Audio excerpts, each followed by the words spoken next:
آپ کے توسط سے بتانا چاہتا ہوں کہ اب وہ کمر کس لو، اسلام آباد پولیس کو کہتا ہوں، اب ثابت بھی کرو یہ جرم جو آپ نے ہم پہ لگایا. نہیں ثابت کرو گے تو میں آپ کے سامنے بتا رہا ہوں آئی جی صاحب کو کہ 193 کا استغاثہ آپ کے اور آپ اس ٹیم کے خلاف دائر کر رہا ہوں، اور اس کی اتنی سزا ہے جو جن الزامات کی انہوں نے ہم پہ دعوے داری کی ہے. اچھا، بہرحال ایک بات ہے، 8 دن کے فی دن 5 کروڑ کے حساب سے ہر جانے کا کیس میں تیار کر رہا ہوں.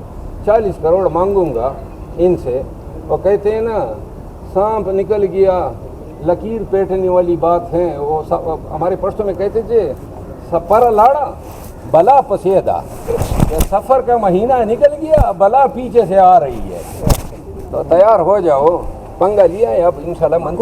ان گرفتاری کے دن آپ لوگوں نے دیکھا میری گاڑی، میرا اسلحہ، میرے 5 کلاشنکوف اور پستول اور موبائلز اور گلاسز، کیش رقم، یہ پولیس نے کیمرے کے سامنے میری گاڑی پکڑی اور لے گئے.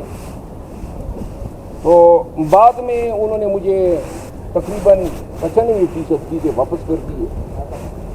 آج میں نے ایس ایچ او سیکریٹریٹ کو کہا کہ یہ 5% نہیں، رتی برابر بھی چیزیں نہیں چھوڑوں گا. اگر مجھے نہیں ملی آج رات تک تو میں کل صبح ذمہ دار افسران کے خلاف عدالت سے رجوع کر رہا ہوں اور ان پہ میں ڈکیتی کے پرچے کی درخواست دوں گا. مروت صاحب، یہ جو گرفتاری کے دن تھے اس میں آپ اسمبلی بھی آتے رہے، پارلیمنٹ لاجز میں بھی سب جیل قرار دے دی گئی، تو یہ واقعی جس طرح گرفتاری ہوتی ہے قید خانہ ہوتا ہے اس طرح تھا زندگی میں؟ مطلب کیا میں نے تو خواہش ہی نہیں کی تھی کہ مجھے لاج میں رکھیں. میری ترجیح تو اڈیالہ جیل تھی، مجھے پرواہ ہی نہیں تھی. اور ریمانڈ میں رہتے تو ریمانڈ میں بھی کوئی پرواہ نہیں تھی، کیونکہ جب وہ کہتے ہیں نا اونٹ رکھتے ہیں تو دروازے کھلے رکھتے ہیں.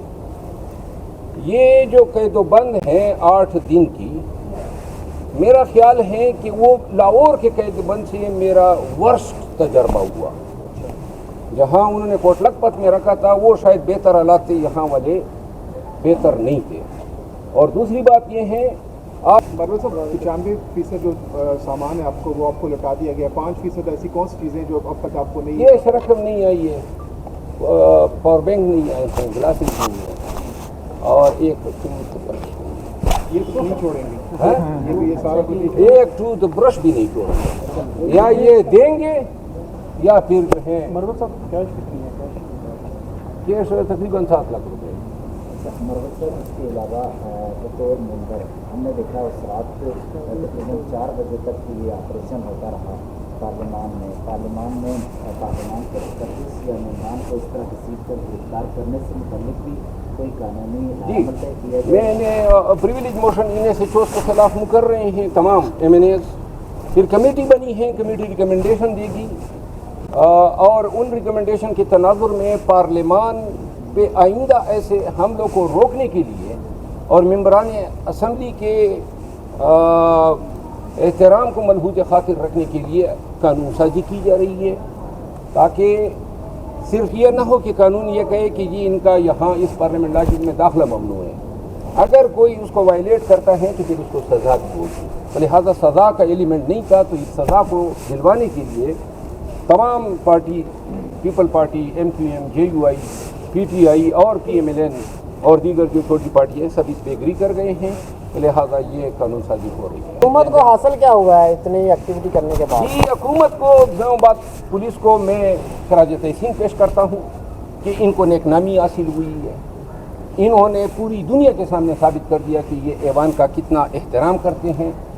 میں نے اسپیکر صاحب کو کہا، میں یہ پارلیمان میں ہم معزز ممبر کی بات کرتے ہیں تو معزز ممبر کی جو اعزاز اور جو تکریم اور احترام ہوا وہ پوری دنیا نے دیکھا. حکومت کو یہ بھی اعزاز اور شرف حاصل ہوا کہ پہلی دفعہ پی ایم ایل این کے دور میں ہی پارلیمان پر بھی اٹیک ہوا. نقاب پوش گھسے اور ان نقاب پوش کے گھسنے نے کم از کم ایک اچھا نتیجہ دے دیا کہ تمام پارٹیاں ایک پیج پہ ہوئی کہ اس حد تک نقاب پوشوں کی دخل کاری برداشت نہیں ہوگی. باقی جو ہے